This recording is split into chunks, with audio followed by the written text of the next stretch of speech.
You're on a 90,000 hour journey when you step on the career road. Isn't that amazing, Shane? 90,000 hours.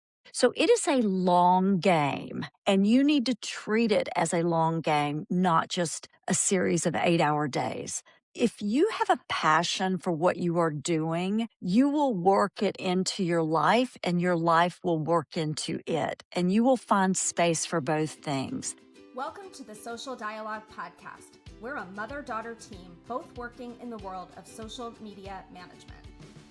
Join us as we share our different perspectives on life today, including trends, fashion, friendships, and career, and how social media impacts it all. Together, we bring two perspectives to one conversation. I'm Shane. And I'm Jenna. And we're excited to bring you this new episode of the Social Dialogue Podcast. Okay, so I am very excited to welcome today's guest, Pattie Dale Tye. Let me introduce you a little bit to our audience, Pattie Dale, and then we're going to get into our conversation. I'm so excited that you're here, and it's so lovely to meet you. So for everyone who does not know Pattie Dale Tye, she is the Chief Operating Officer for Stoll, Keenan, Ogden, a Kentucky and Indiana-based law firm, a best-selling Forbes author, and a national speaker. Pattie Dale is a C-suite veteran with over 30 years of experience leading companies to new heights and course-correcting businesses in need. Pattie Dale has an extensive track record of success with some of the most recognized brands in the world. She spent more than a decade with AT&T, was instrumental in turning around Humana's multi-billion-dollar large business commercial segment, and championed Humana's first ever population health work, which resulted in not only regulatory changes within CMS, but placed Humana on Fortune magazine's 50 companies changing the world. That's quite an honor. In June 2024, Forbes published Pattie Dale's first book, Ordinary to Extraordinary, written for people just starting out, those re-entering the workforce after a time away, or anyone entering the third stage of their career. Pattie Dale's insights and expertise come from more than 3 decades of leading and being led. She reaches beyond traditional career advice, taking you on an authentic leadership journey through her firsthand expertise. Pattie Dale Tye, welcome to the Social Dialogue Podcast. Thank you. I'm always so embarrassed when all that stuff is read about me. Oh my goodness. Only a mother can love all that. So thank you for doing that. But it is interesting to hear somebody talk to you about you. Absolutely. And you know what I always say to my clients, I work in social media and I say to them all the time, this is no time to be humble. Should be proud of these amazing accomplishments in a very long and decorated career. So I'm glad to have you. Thank you, Shane. And as we talked before the podcast started, I just think what you and your daughter are doing is so cool. And I've looked at some of the guests you've had, and I'm very honored to be here. So thank you. Absolutely. And I'm glad that you've looked at our guests and listened. And, there's some amazing, amazing people in there. So thank you. So I want to talk, I've done a little bit of research about you and done some reading about you and your experience. And I kind of want to go back to the beginning. I know that one of the things you've mentioned is that you didn't go to, quote, extraordinary schools and you didn't get a master's degree, which a lot of people think to head into the industry you're in, you need that MBA. Even my husband, who had 10 years of experience as an MD, in order to get into the field he wanted to get in, he had to go get an MBA, which is really interesting. So tell me a little bit more about that. And I'm curious how it might influence a young person starting out who's thinking, this is my roadmap. Your roadmap might be a little bit different than what they think. So I'd love to hear a little more about it. Absolutely. And by the way, kudos to your husband. Thank you. The MBAs are some of the smartest people I know. Indeed. And dedicated. And we need them. So this struck me when Forbes called me to write the book. They were interested in my story because I didn't have a pedigree. I'll just say it that way. I did not have a pedigree, yet I had made it to a very tall place in the corporate world, working for a Fortune 17 company at a very, very, very high level. And they're like, what's the secret sauce? Because this was at the same time, Shane, when the news was breaking about parents lying to get their children into top schools. And they said, there's a message that you need to tell, and it is, you can be a pretty ordinary person and reach extraordinary heights.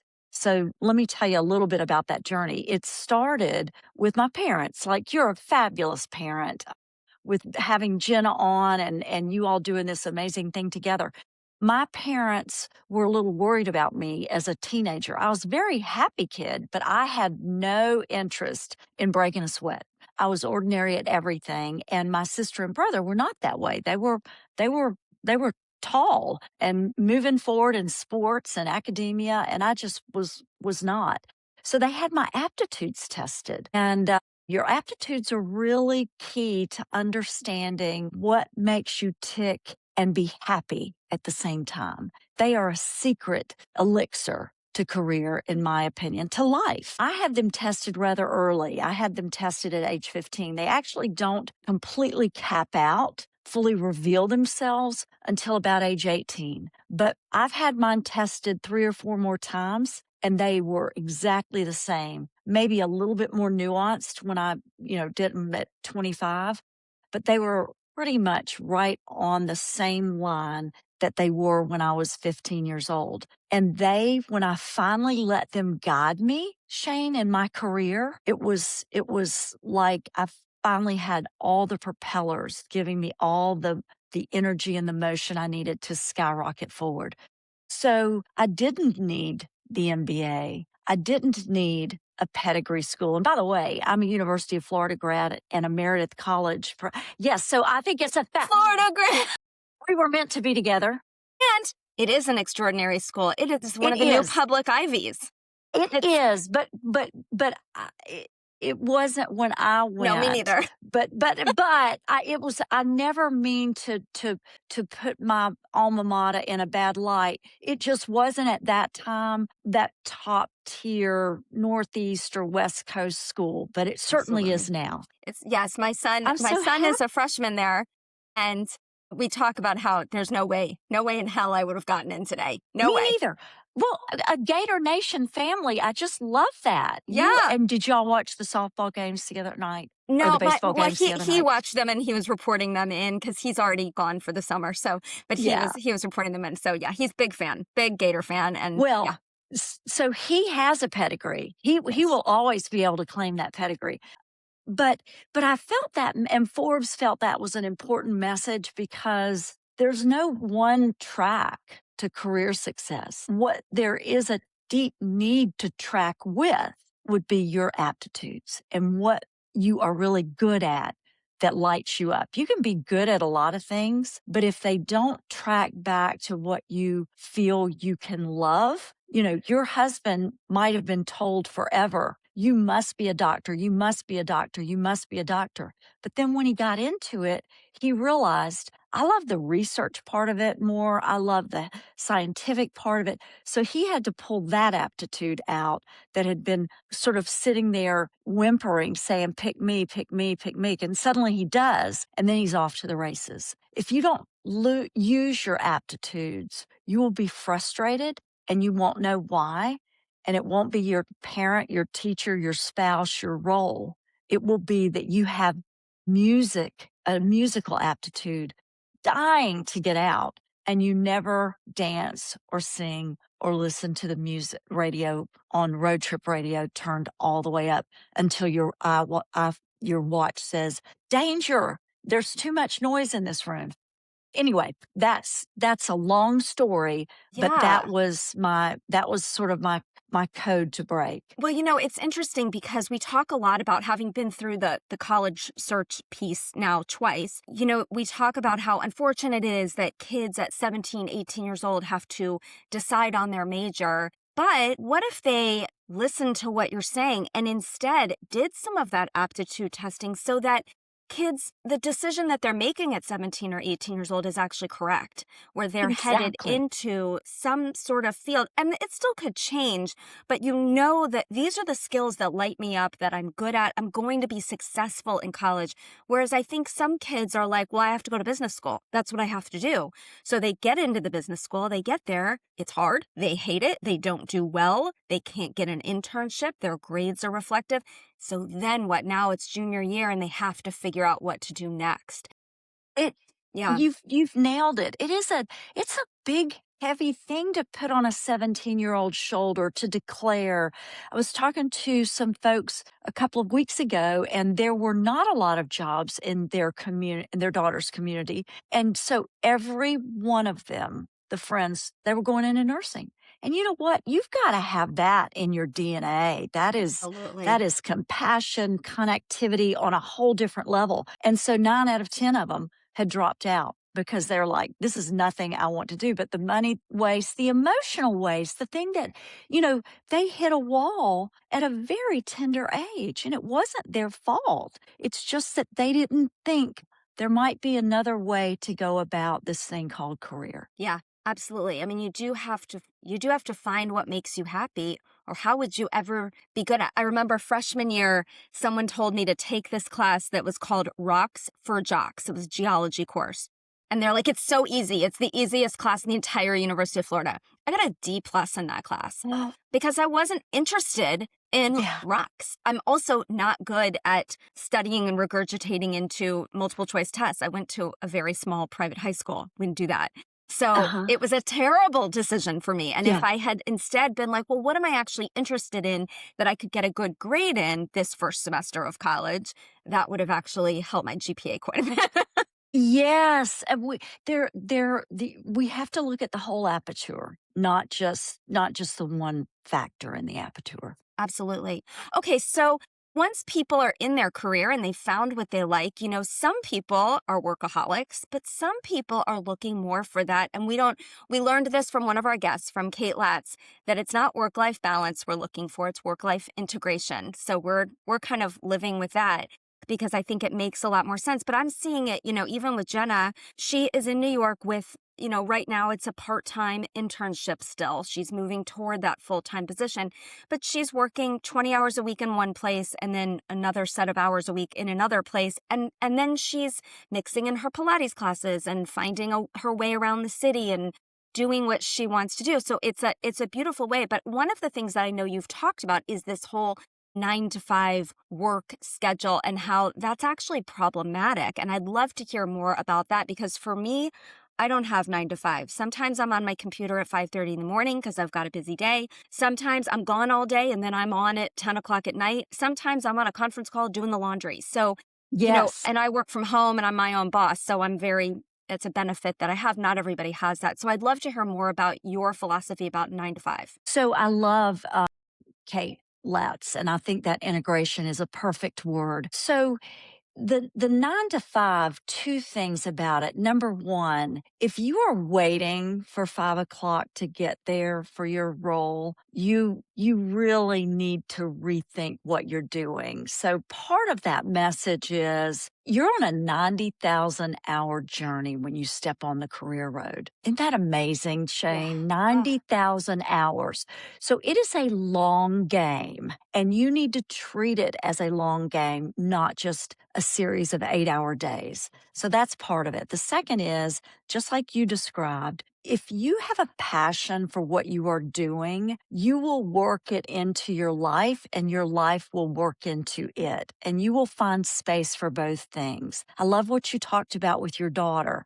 She's doing lots of work, but she's also integrating what helps her be really good at work, which is feeling good about your body, about your head, about your social connectivity, etc. So the message on that 9 to 5 is really that, the predominant number of businesses are still operating in a 9 to 5 role. So you're probably going to find yourself in that structure. But my wish for you is to make sure that is not just simply like the Roadrunner and whatever that cartoon character was, that you're not just clicking a time clock and saying, okay, I'm done with work at 5 and now I can get on with life. You've got to integrate life in that entire measure of 9 to 5. Part of what your daughter, I bet, is finding is those 40, 60 hours are a lot more enjoyable if she has a best friend at work. So I encourage, especially the young ones that are just getting there,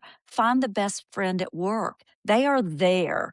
And if they're not, again, you may want to rethink where you are and what you're doing. Sometimes you just have to put in the time. And I believe that. It's just like riding a bike. Until you put in the time, that saddle is not going to feel very good.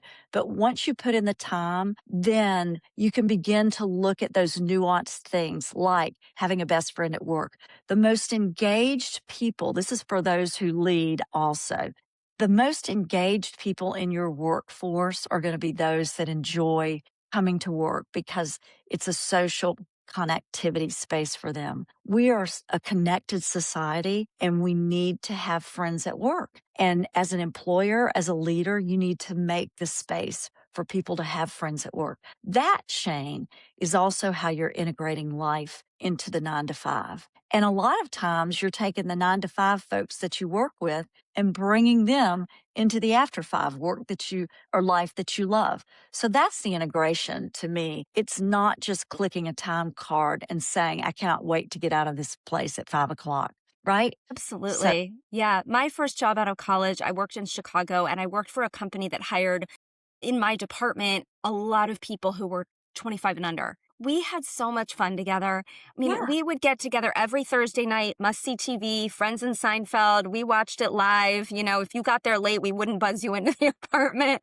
because there was no way to pause it. You know, Yes. these were my friends in Chicago, and we had a blast. And that was a job that allowed me to travel a lot for work. And so we would all kind of save up our sick days and stay in San Francisco another 3 days. And, you know, that was such a fun period of life. I hope that she finds that. And, Yes. you know, I hope they all do. It's so much fun. And so formative. And the worry I have, and the reason I love to talk to leaders who are leading or trying to lead the Gen Zers, is we need to understand that they come to this workspace with a whole different background. They were on the screen like you and I are comfortable enough in our worlds. We have confidence. We have been in a lot of situations, social and otherwise. So we can be very comfortable being vulnerable in this environment. You know, we can talk about a lot of things because we know when to start that conversation and when to stop it. When you're brand new in the work world and you've only had that beautiful natural environment of college friends or family or high school friends, this is very intimidating. You have to learn how to be friends at work on screen. Yeah, absolutely. And we need to give them a break and teach them a little bit about how to do it and let them fail once or twice and show them, now just get up, dust it off, and let's go at that again. They need some grace right now. But the other thing I tell them is go into the office. If you have an office, go into it. There are wonderful people there. I know our office feeds you when you come in, so there's probably some really good food and beverage there, but get the whole fabric of a relationship, not just the flat screen while you are forming. I mean, think about how those friends at work and your traveling experience, how they formed you as someone that would be led comfortably or them would be a leader comfortably. I mean, there's a lot of growth that happens in that time frame. I love this quote or this fact. Between the ages of 25 and 32, you make some of life's most impactful decisions. Wow. Isn't that amazing? So It's think about true. how that camaraderie, Yeah. that fabric helped you make some decisions that are why you're sitting where you are right now today. Absolutely. How do you feel about hybrid work? Well, I go into the law firm almost 5 days a week. So on those cherished days when I work from home like I am today, I love them. But I do like to go into the office to say hello to people, to be able to sit in an office and have a conversation. I think hybrid is great. I wouldn't want to be 100% either way. There's studies out that show that when you work from home 100% of the time, and I know you do, so let me have a codicil to this, but there's an effectiveness that drops off at about the third and a half day. I think that's true. And so probably naturally, Shane, you get up and leave the house and meet somebody at Heine Brothers. Yeah, Or for absolutely. lunch or at the gym. That we're a connected society and we need to connect. So I think about 3.5 days is anybody's max, and they need to get out and have to, put on pants and talk to somebody. Yeah, absolutely. And I do enjoy meeting with people face to face, getting out of my little corner office here in the kitchen. And yeah, I think it's really an important part of my workday. Yes. So one of the things that you've talked about, I know, is that some people are really focused on, I want to get this title or I want that corner office, and they're kind of focused on a specific job. But you talk about what's more important is not leading the position, but leading the people. Can you talk a little bit more about what you mean by that, specifically for leaders and people who are building companies or managing companies? Yes. Well, first of all, a company's most precious asset are the people that work there. They will make or break you. Culture eats strategy for lunch every day. You know that. So I think part of the message in that statement is about being a leader that leads from behind. I would just call it leads from behind, that makes sure that she shows up knowing that her greatest purpose is to help those she leads be their very best. And that will make her the very best she can be. So, especially right now, tune in to what lights up those that you lead. Are they too intensely interested in a promotion? Because everybody in their 20s wants to get through it fast. I don't know what it is about your 20s, but you sure want to get through them flying, right? And you shouldn't fly through them. This is a time for formation. This is a time to build the muscle tone of the work life that will take you well past any finish line you ever thought of. What I tell folks in that formative time when they're so focused on money or position or title is if you do the right things, and right things are easy. You learned them all in kindergarten. If you do the right things, you will make, by the time you're 40, you will have made more money than you ever dreamed of. So settle down. You will be probably in a career and in a title you never even knew existed. Isn't that right, Shane? I mean, Absolutely.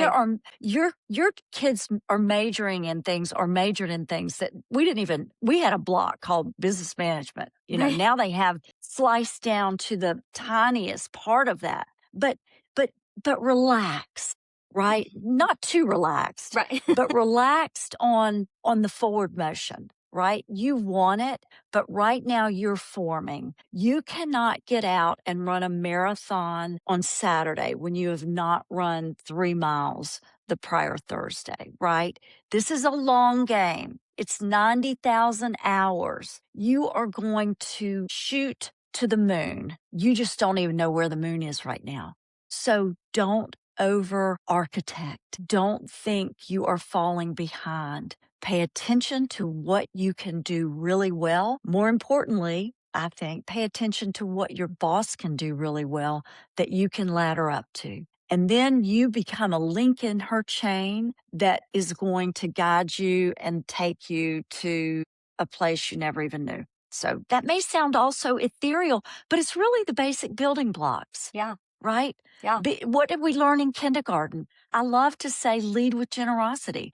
What do other people need? Not what do I need? What do other people need? And if you can do that for your boss and your boss's boss, you are going to be putting yourself on a path that is sky's the limit. Absolutely. Absolutely. And, a lot of that has to do with building relationships, talking about between the leader and the direct reports and the rising team members, whoever it is. I know that one thing that's really important to all of us is that return on the investment you put into a relationship and you kind of, get out of it what you put in. But there's more than there's more that's important than just what you're going to get out of it. I think the important part is what are you going to put into the relationship? So what's your secret sauce to building real, authentic relationships, both in life and in work? That's such a great and important part of the conversation. There's got to be glue. And for me, Shane, my glue has been part of my aptitude, and my aptitude is helping people. I mean, I know that's part of your aptitude too, because you put a lot of energy and effort into finding your guest and making sure that you are relevant to your listeners and that they leave the podcast a smarter, happier, more value added person in the world. And that's very, very cool. But I think the glue for me, and you have to find your own glue, is it lights me up to help someone. So that is how I form my authentic relationships. At the end of today, I will look at you and say, Shane, how can I help you? It's just part of who I am. Because then, Shane, that holds me accountable to go past this podcast and to do more. And that creates a web, a network that is so full and so rich, but that I will have to continue to cultivate. I cannot let a relationship, I can't let it die. I have to water and feed it. And that to me is what builds a strong network. And network is one of the most important assets you will ever have. You will lean Absolutely. on it over and over and over again.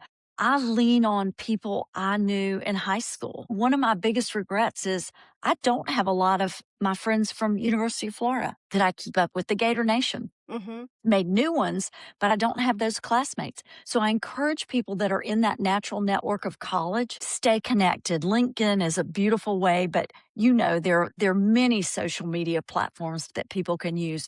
But the most important thing is you nurture it. You make it a strong rope. You make it a strong web that you can stand on, and you will need to stand on it over and over and over again. So find your glue. What is your glue? And is your glue to make introductions for other people? Is your glue to be that super smart person that's always reading, and you take a moment, 5 seconds, to send whatever you just read to the 3 people that you think they would love this article? I love when I get those.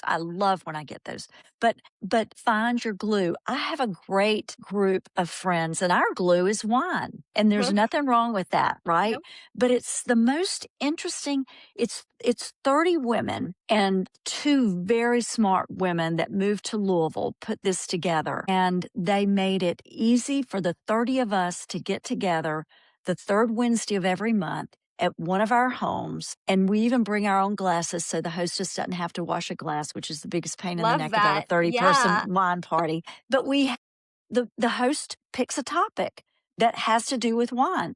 Where were you when you had your first glass of champagne? Well, we have the best time, but there are no dues. There is no shame if you don't show up. There is no shame if you're late or leave early. But the glue is the friendship that is so richly rewarded by having space with 30 women that just want to kick off their high heels, have a glass of champagne, and talk about life. Love that. That's great social glue. Absolutely. Great Absolutely. social glue. So Yeah. if Jenna were here today, she would rein us back in and bring us back to social media. She'd say, let's talk about social media because that's what we do here. So you mentioned LinkedIn. Talk about how do you use LinkedIn, because your in-person relationships are so critical to what you do and how you go through your life. How have you used LinkedIn in this day and age as a leader, but also how do you recommend people of Gen Z be using LinkedIn today when we know the job market is tough, that networking is important and all those connections matter? How do you use it? And then what kind of advice do you have? So I use LinkedIn to reach people that I probably will never meet. That's the whole purpose of writing the book, candidly, was to help people that I may never even meet. So I use LinkedIn for that, A, and B, for building my brand. Everyone needs a brand. You have a beautiful brand, Shane. Your kids are building their brand. And LinkedIn is a fantastic way to build your brand. I use LinkedIn much more often than I would use a Facebook, because the brand building I want to do is actually for the readers of LinkedIn. They happen to be more in the career space, workspace, than necessarily the folks that I chat with on Facebook. So I use LinkedIn to find new people to do business with, to help my law firm gain their authority and brand, and to help me do the same thing with my brand. I also love to stay in touch with certain great like-minded thinkers. Sahil Bloom. I love his book and I love his commentary. So I seek him out, and then I often share what he's talked about or comment on what he's talked about. There are some fantastic, Brene Brown, everybody loves Brene Brown. So when I find folks that I love, I immediately follow them. And then I can curate my own LinkedIn that way, right? So I'm going to follow the people that I'm interested in. I hope some will follow me. And then we get into a dialogue. I love LinkedIn for that. And I use Twitter for that, or X for that as well. Carly, we talked about Carly. She's much more trendy than I am on message, etc. So she helps me with Instagram. And that's another thing to think about. You and Jenna, intergenerational tutoring or mentoring is a fantastic thing. And you can do a lot of that on LinkedIn or on Instagram or I'm on a network called Blue now. So look at who you're trying to engage with, work with. Look at what your topics are that you are good at or that you want to be good at, and use LinkedIn for that. It's amazing. Yeah, absolutely. Do you connect with people who reach out to you, or are you particular about who you connect with? I'm just curious.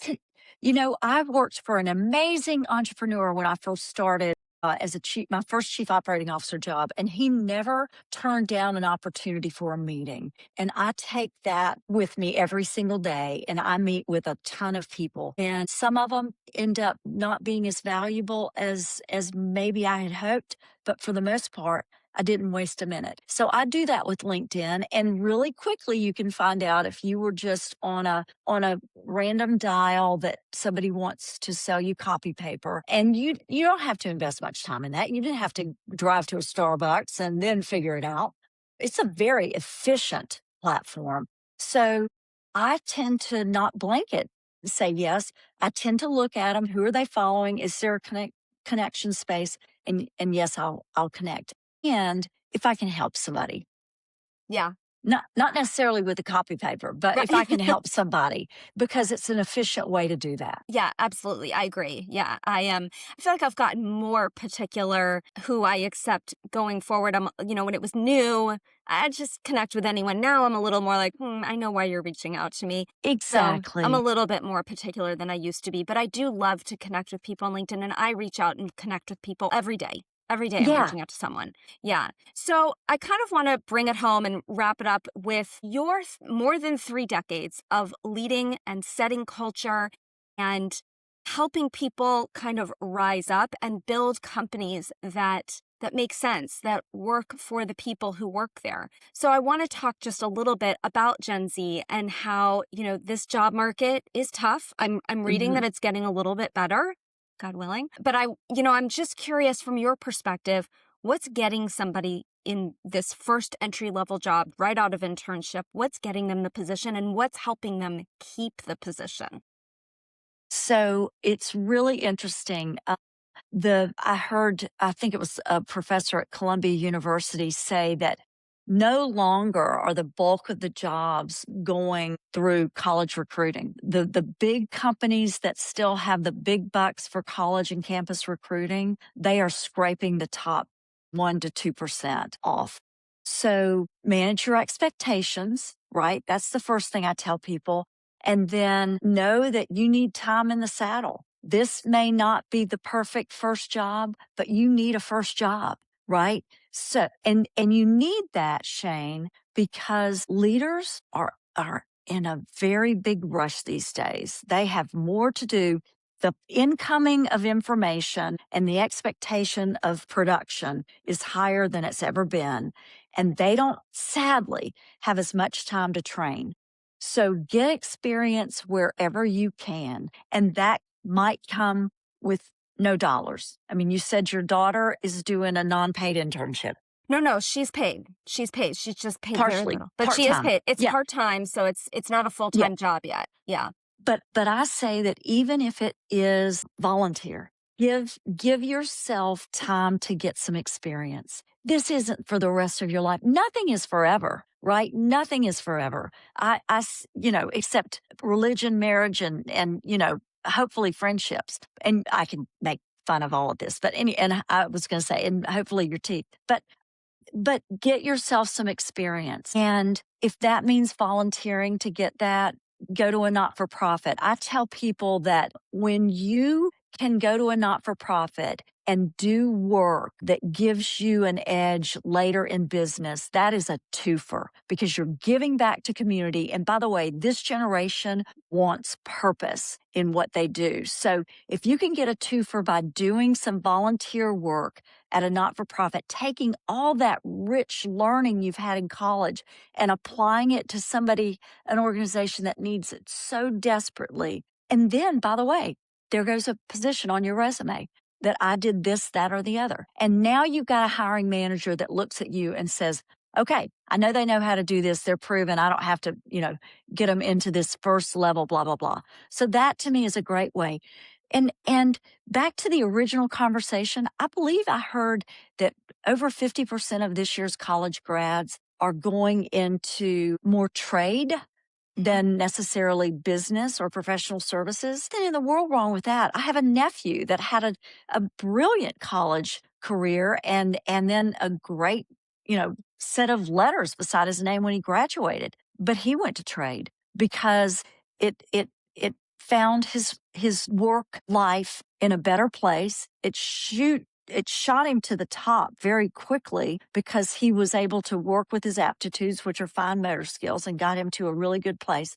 So think non-traditionally, right? This is a time to think non-traditionally. Go for the not-for-profit, go for the volunteer, go for trade, but you cannot waste your 20s. I'm going to say something that may spark some debate with your listeners, but do not go back to school. Don't relax into being an excellent student. Shane, we can't do 90,000 hours is waiting. We cannot be a student forever. And I know so many that hit the hard wall, either in career, they didn't like it, or they couldn't get a job. And so they went back to school. And that's okay once, but you cannot keep going back. You've gotten, if it takes 10,000 hours, Malcolm Gladwell's theory, to get really good at something, you are a really good student by the time you graduate. You got to get really good at work. And it's not, unless you are independently wealthy, that 90,000 hours is waiting. You got to start.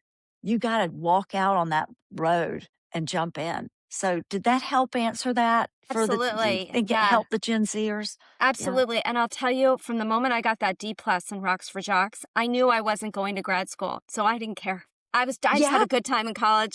I had some great internships. It led me into some really amazing career positions.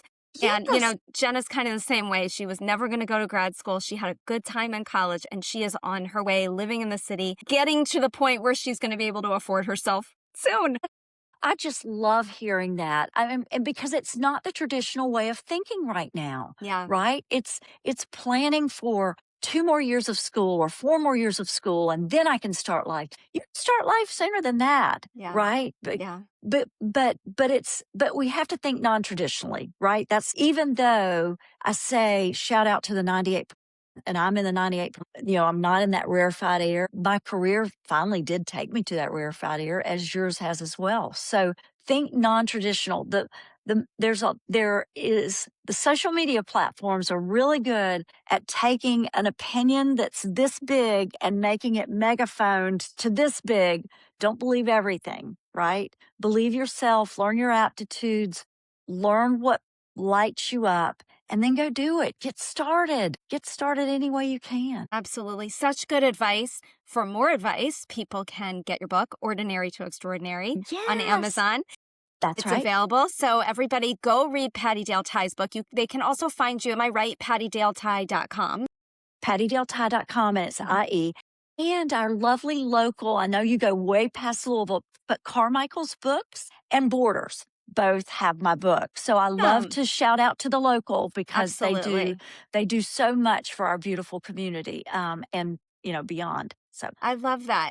And if people want to connect with you, LinkedIn is the best way. Absolutely. I would love it. I do not turn, and even if you're a copy paper salesman, you that's okay. I will accept your, if you tell me you were on Shane's podcast and saw me, I will certainly link you in. I love that. Pattie Dale, I am so glad that Carly introduced us and that I got to meet you today. Thank you for being part of the Social Dialogue. Thank you, Shane, and shout out to Carly Mason Greer. She does a great job. She does. All right. Have a great day. You too. Thank you. Thanks for joining us on the Social Dialogue Podcast. If you liked today's conversation, be sure to leave us a 5-star rating and a review and share it with a friend. Keep the dialogue going with us on social. Find us on Instagram, TikTok, Facebook, and YouTube. I'm Shane. And I'm Jenna. Thanks for listening.